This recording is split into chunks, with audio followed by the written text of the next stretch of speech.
This channel does not promote any violent, harmful, or illegal activities. All content provided by this channel is meant for an educational purpose only. এবং একজন Z ক্যাটাগরির নিরাপত্তা পান তিনি যখন রাস্তা দিয়ে যাচ্ছেন, যেভাবে দুপাশে তৃণমূল কংগ্রেসের কর্মী সমর্থকরা দাঁড়িয়েছিল, সেক্ষেত্রে অবশ্যই পুলিশের নিষ্ক্রিয়তাই কিন্তু কাঠগড়ায় উঠছে বিজেপি নেতৃত্বের কাছে। এবং শুধুমাত্র বাঁশ লাঠি নয়, ইট ছোড়া হয়েছে, বড় বড় ইট, যেটাকে শুভেন্দু অধিকারী নিজে গোটা বিষয়টিকে বলছেন যে প্রাণঘাতী হামলা, এবং বুলেট প্রুফ গাড়ির কাঁচও কিন্তু ভেঙে ফেলা হয়েছে। এইভাবে হামলা বিরোধী দলনেতার ওপরে হলে বিজেপির তরফে বক্তব্য, তাহলে রাজ্যের সাধারণ মানুষের নিরাপত্তা কোথায়? এবং এর প্রতিবাদে রাজ্য জুড়ে বিজেপি উঠে গেছে। এই ঘটনার পর থেকে অবশ্যই আমাদের গোটা বিষয়ের দিকে নজর থাকছে। ধন্যবাদ প্রদীপ্ত। সেই গোটা বিষয়ের উপর আমাদের নজর রয়েছে ঠিক, কিন্তু এই মুহূর্তে একদিকে যখন শুভেন্দু অধিকারীর গাড়িতে হামলা, পাশাপাশি আরো একটা ছবি আপনাদের দেখাচ্ছি। এটি খানাকুল 1 নম্বর ব্লকের কামারপুকুরে, সেখানে মুখ্যমন্ত্রী গিয়েছেন। ব্লক চত্বরে 163 ধারা জারি হয়েছে, নানাবিধ সেখানে পরিকাঠামো রয়েছে নিরাপত্তার। আমার সহকর্মী দীক্ষা সেখানে রয়েছেন। সেখানে যেটুকু ছবি আমরা ক্যামেরায় দেখছি আমরা আপনাদের দেখাচ্ছি, দীক্ষার কাছ থেকে বাকিটা আমরা জানবো। দীক্ষা,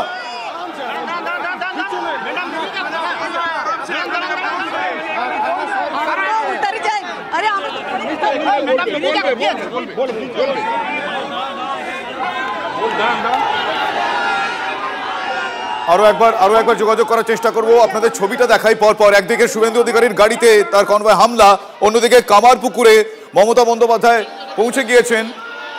সাধারণ মানুষ পরিষেবা পাচ্ছেন না, এই অভিযোগ তুলে সেখানেও বিক্ষোভ প্রদর্শিত হয়েছে। আপনারা দেখছেন একদিকে কামারপুকুরে মমতা বন্দ্যোপাধ্যায়, অন্যদিকে শুভেন্দু অধিকারীর গাড়িতে হামলা, সেই সময়কার ছবি। পরপর এই মুহূর্তে টিভি9 বাংলার পর্দায় আজকে সমান্তরালে ঘটে যাওয়া দুটো ঘটনা আপনারা দেখতে পাচ্ছেন।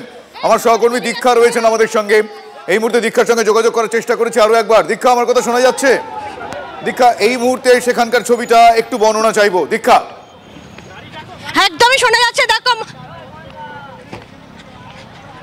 দেখো কামারপুকুরে মুখ্যমন্ত্রী মমতা বন্দ্যোপাধ্যায় একটা কমিউনিটি কিচেন এখানে তৈরি করা হয়েছে জেলা প্রশাসনের তরফ থেকে।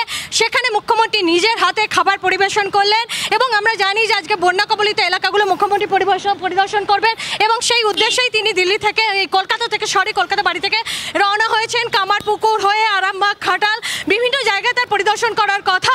আমরা মাঝখানে দেখলাম কামারপুকুরে একটি জায়গায়, সেখানে যারা বন্যা কবলিত এলাকার মানুষজন তাদেরকে বসিয়ে ব্যবস্থা করা হয়েছে খাবার দেবার, এবং সেই জায়গাতেই মুখ্যমন্ত্রী নামলেন এবং খাবার পরিবেশন করলেন।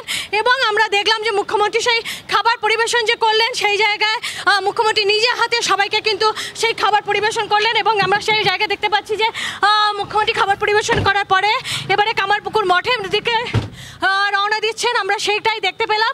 এবং নিজের হাতে কোনো মুখ্যমন্ত্রীকে কখনো এইভাবে রাস্তায় দাঁড়িয়ে একপাশে খাবার দিতে সাধারণত আমরা এর আগেও দেখিনি। আগেরবারেও তিনি বন্যা কবলিত এলাকাগুলো পরিদর্শন করেছিলেন, কিন্তু এই জায়গায় আমরা দাঁড়িয়ে আজকে দেখতে পেলাম যে মুখ্যমন্ত্রী কামারপুকুরের রাস্তায় নামলেন, এবং নেমে তিনি সেখানে খাবার পরিবেশন করলেন। যারা বসেছিলেন সেখানে মূলত আমরা দেখলাম ভাত এবং ডিমের ঝোল সেগুলো দেওয়া হয়েছে। এলাকা আমরা দুপাশেই দেখতে পাচ্ছিলাম যে জমিগুলো রয়েছে জলের তলায় চলে গিয়েছে, সেই জায়গাতেই মুখ্যমন্ত্রী নামলেন এবং এখান থেকে এবার কামারপুকুরে থেকে যাবেন। একদম সেই ছবি দেখছি। আমি আরো একটা বিষয় জানতে চাইবো। আমরা জানলাম যে মুখ্যমন্ত্রী যখন আসছেন তখনও দেখতে পাওয়া গিয়েছিল নাকি 1 নম্বর অফিসে অধিকাংশ কর্মী নেই, তারা কোথায় গিয়েছিলেন, কজন ছিলেন, এই বিষয়টা একটু বিস্তারিতভাবে জানতে চাইবো। দীক্ষা,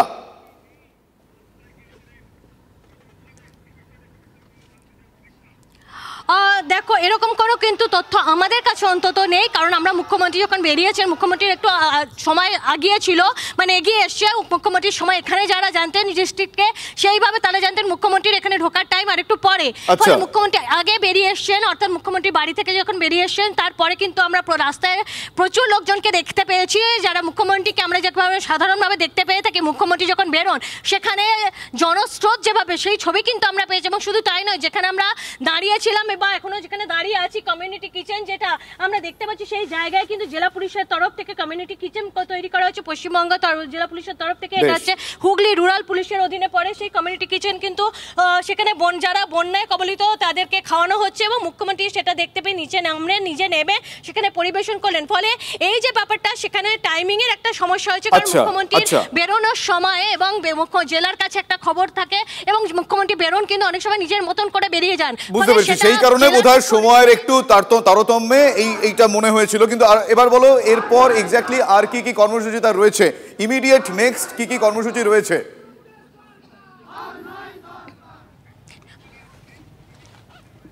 এখান থেকে কামারপুকুরের যে মঠা মিশন রয়েছেন সেখানে যাবেন তিনি, প্রত্যেকবার সেখানে তিনি গিয়ে পুজো দেন এবং স্বামীজিদের সঙ্গে কথা বলেন এবং সেখানেও যাবেন এবং সেখানে একটা ছোট্ট জিনিস উদ্বোধন করার আছে, প্রোগ্রাম ছোট্ট একটা উদ্বোধন করার আছে। সেটার পরে তিনি আরামবাগ, কানাকুল বা ঘাটাল যে জায়গাগুলো একেবারে বন্যার জলে ডুবে গিয়েছে সেই জায়গাগুলো তিনি পরিদর্শন করবেন বিশেষ করে। কারণ আমরা জানি যে ডিভিসি জল ছাড়া নিয়ে গতকাল মুখ্যমন্ত্রী এক্স হ্যান্ডেলে পোস্ট করেছেন এবং 2024 সালে কত কিউসেক হাজার লিটার জল ছাড়া হয়েছিল এবং এবছরে কত কিউসেক হাজার লিটার জল ছাড়া হয়েছে পুরো একটা তথ্য দিয়ে মুখ্যমন্ত্রী বড় করে কালকে একটা এক্স হ্যান্ডেলে পোস্ট করেছেন। এবং তিনি বারবার যেটা বলেন যে আমাদের বাংলা ভেসে যায়, তার কারণ হচ্ছে ডিভিসি না জানিয়ে জল ছাড়ে, অথচ ডিভিসি বলে ডিভিসি যে ডিভিসিআর মাঝে সেখানে কিন্তু বাংলার প্রতিনিধি অর্থাৎ রাজ্য সরকারের প্রতিনিধিরাও থাকেন এবং তাদেরকে জানিয়ে জল ছাড়া হয়ে থাকে।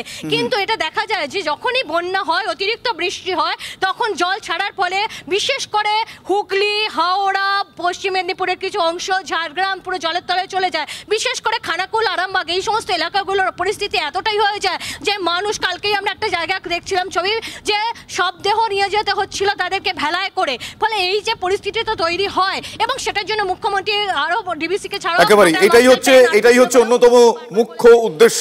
আপাতত তোমায় ধন্যবাদ জানাই দীক্ষা। আমরা সেই ছবি দেখাচ্ছি, ত্রাণ শিবিরের মুখ্যমন্ত্রী। প্রতি বছর বর্ষা আসলেই জলমগ্ন হয়ে পড়ে এলাকা, সাধারণ মানুষ তারা বুঝে উঠতে পারেন না যে কিভাবে তাদের প্রত্যেকটা দিন তারা কাটাবেন, সেই অসহায়তার কথা তারা বারবার বলেছেন। এবার সরেজমিনে সে বিষয়ে খতিয়ে দেখতে মুখ্যমন্ত্রী স্বয়ং আজ পৌঁছে গিয়েছেন। আজ ঘাটালে যাওয়ারও তার পরিকল্পনা রয়েছে। এই মুহূর্তে ত্রাণ শিবিরে রয়েছেন মুখ্যমন্ত্রী। একদিকে যখন ত্রাণ শিবিরে মুখ্যমন্ত্রী মমতা বন্দ্যোপাধ্যায়, তখন আমরা আরো একবার কোচবিহারের দিকে নজর রাখি। কারণ শুভেন্দু অধিকারী আমরা কিছুক্ষণ আগেই দেখাচ্ছিলাম যে তিনি এসপি অফিসের উদ্দেশ্যে রওনা দিয়েছেন। কারণ যেভাবে তার কনভয়ের উপর হামলা হয়েছে, পুলিশের উপস্থিতিতে তার কনভয়ের উপর হামলা হয়েছে বলে বিজেপির তরফ থেকে অভিযোগ। এসপি অফিসে ইতিমধ্যেই পৌঁছে গিয়েছেন রাজ্যের বিরোধী দলনেতা শুভেন্দু অধিকারী।